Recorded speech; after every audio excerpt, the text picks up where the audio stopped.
This week on the Weekly Pinch from Pinch News. Israel-Hamas war. Ceasefire talks stall as Ramadan begins. Biden campaign working to turn its HBCU support into electoral support. U.S. Housing Secretary Marcia Fudge will step down to retire. House passes bill that could lead to TikTok ban, now heading to Senate. Count 1, involuntary manslaughter as to Madison Baldwin. Guilty of involuntary manslaughter as to Madison Baldwin. Count 2, guilty of involuntary manslaughter as to Tate Meir. Count 3, guilty of involuntary manslaughter as to Hannah St. Juliana. Count 4, guilty of involuntary manslaughter as to Justin Schilling. Father of Michigan school shooter found guilty of manslaughter. Women's college basketball sensation Milasia Fulwiley makes history on and off the court. Airbnb bans all indoor security cameras. CPKC Stadium opening makes its historic debut this weekend. Uber and Lyft to exit Minneapolis after City Council establishes driver pay increase. I apologize. I did not handle this situation well from top to bottom, and that is why I have been completely roasted on this app over the last 48 hours. TikTok's favorite Congressman Jeff Jackson faces backlash after he supports TikTok's ban bill. The Muslim holy month of Ramadan has begun with no sign of a ceasefire in the Israel-Hamas war. There are mounting fears of famine in the Gaza Strip, and there are concerns that tension could escalate at the holy sites of Jerusalem. Israeli Prime Minister Benjamin Netanyahu has defended his policies and has vowed to move ahead with plans for a military offensive in Rafah. The Israeli leader's remarks come as ceasefire talks stalled. There are no indicators as to when the talks would resume. Hamas spokesperson Hassan Badran said there is nothing new, adding that Netanyahu refuses to respond to fair Palestinian demands regarding Gaza's basic needs. He listed that factors being considered are stopping the killing withdrawal, providing relief, and the return of the displaced people without conditions. Israeli officials had previously warned that if hostages held in Gaza were not freed by the start of Ramadan, they would launch a military offensive into Rafah. According to multiple Israeli officials, this offensive into Rafah is not imminent, but did not rule out the possibility of an attack during the Islamic holy month of Ramadan. President Joe Biden said yesterday that U.S. President Israeli Prime Minister Benjamin Netanyahu is hurting more than helping Israel in failing to limit civilian casualties in Gaza. He added that a potential Israeli invasion of the southern city of Rafah, where more than 1.5 million Palestinians are sheltering, is a red line. Biden has warned that Israel risks losing international support as the death toll of civilian casualties has passed 31,000. However, he said he would not cut off weapons like the Iron Dome missile interceptors that protect Israel from rocket attacks in the region. The Biden administration has invested major time and money into historically black colleges and universities in an effort to follow through on promises and maintain its standing among two groups that were critical to President Joe Biden's 2020 victory: young voters and black voters. Now, as the president runs for re-election, the administration will find out just how much goodwill those investments have built, and how much that matters when stacked up against other policy issues important to HBCU students and alums. In addition to providing more than $7 billion in funding to the schools, the administration has directed its agencies to maximize resources and opportunities for HBCUs and convened multiple meetings of HBCU students and leadership. Vice President Kamala Harris has been at the forefront of the administration's efforts to maintain a consistent focus on HBCUs. Harris, an HBCU grad herself, Howard University, included several HBCUs on her Fight for Our Freedoms college tour last fall, which the White House framed as focusing on key issues that disproportionately impact young people across the country, from reproductive freedom and gun safety to climate action, voting rights, LGBTQ+ equality, and book bans. She attended the Cricket Celebration Bowl, the HBCU football championship game, and delivered the 2022 undergraduate commencement speech at Tennessee State University.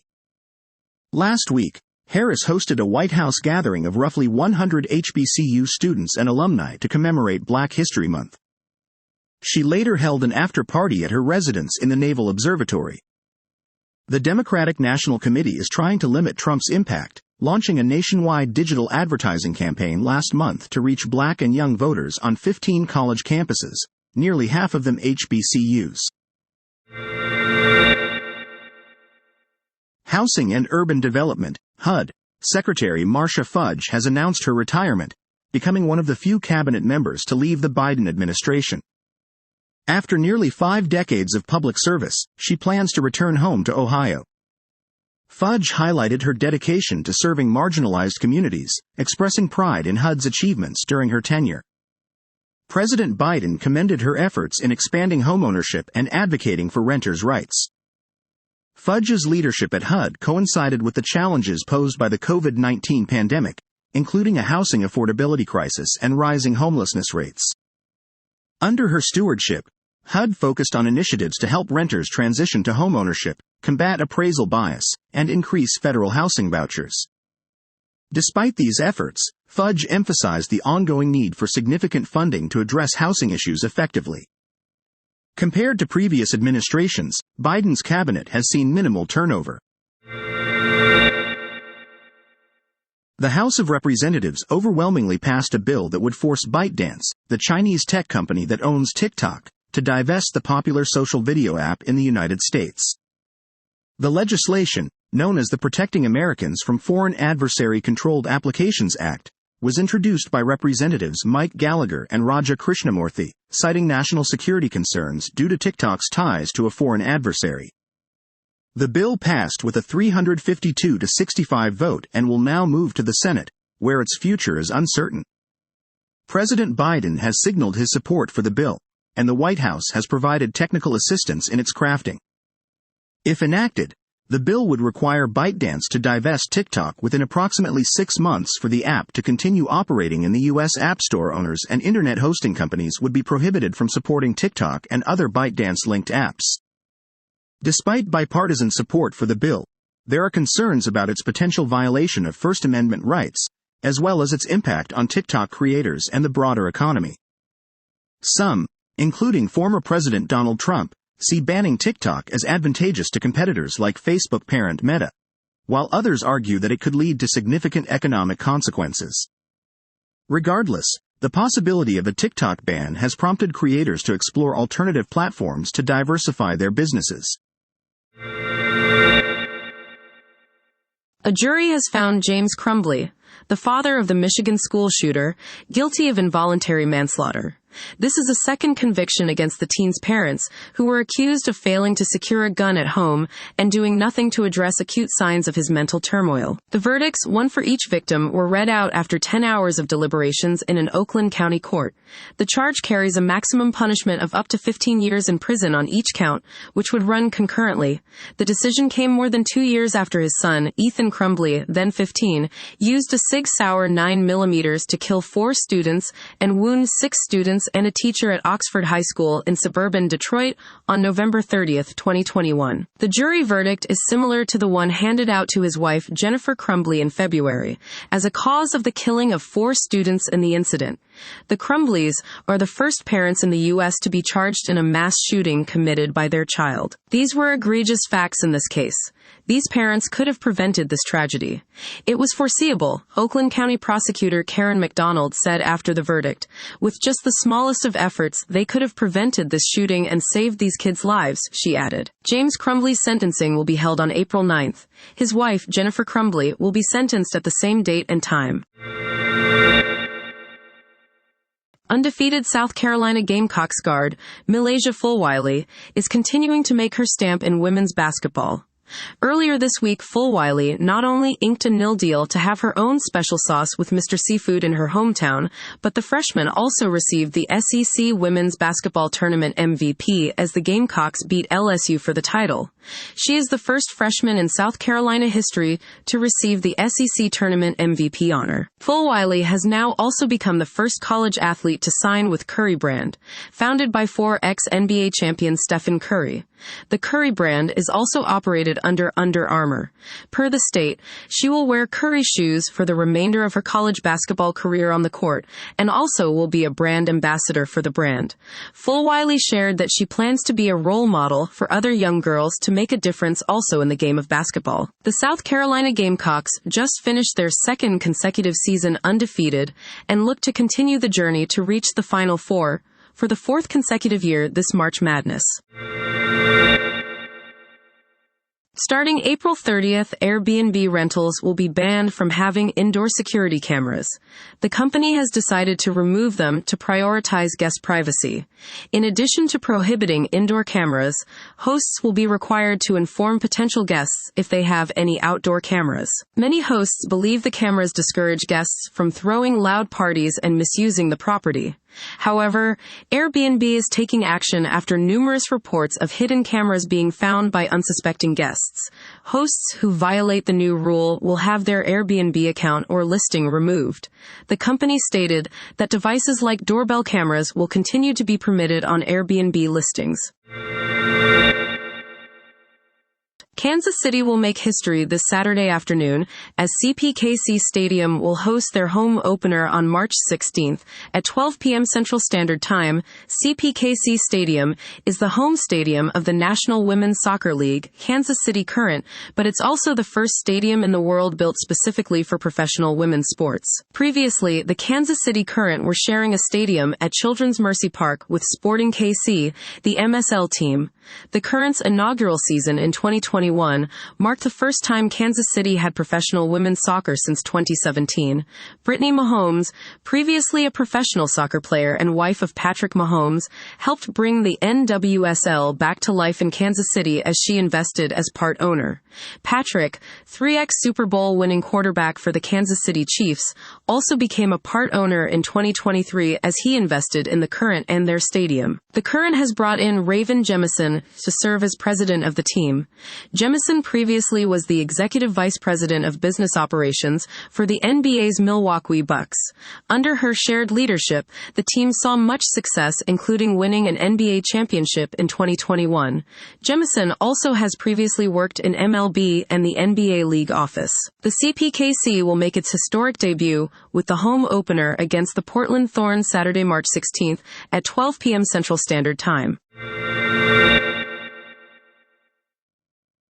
Ride-hailing giants Lyft and Uber have announced plans to cease operations in Minneapolis after the city council voted to override a mayoral veto and enforce a new ordinance requiring increased driver wages equivalent to the local minimum wage of $15.57 per hour.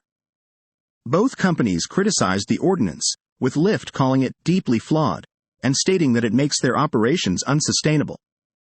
Uber issued a similar statement but did not immediately respond to requests for further comment.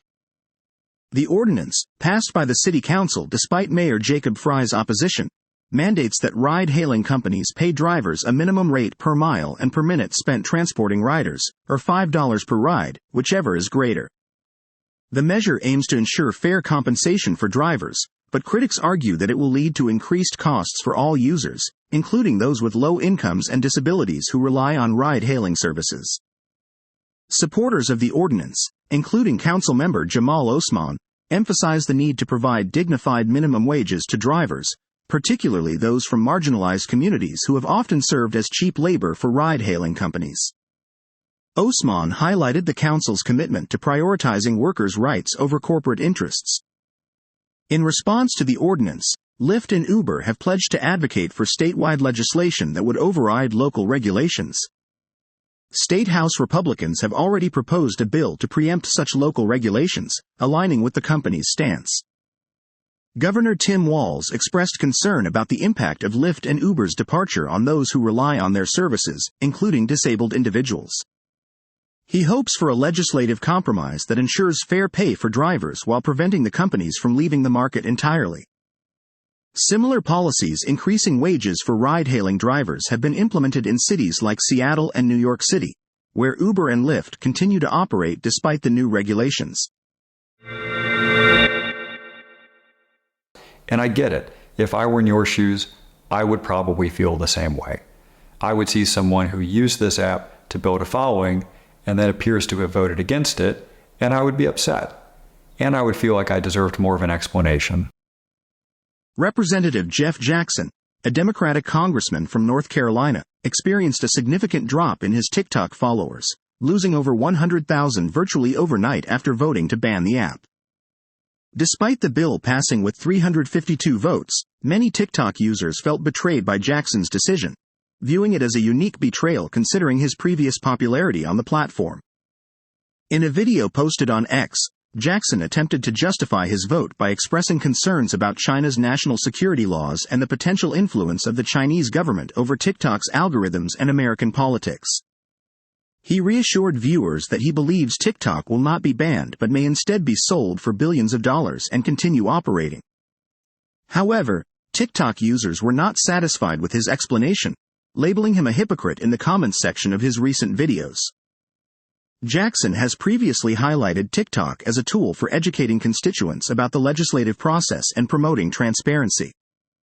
Despite the White House's prohibition on federal employees, including members of Congress, from using TikTok on their government-issued phones, Jackson maintains the app on a separate personal device.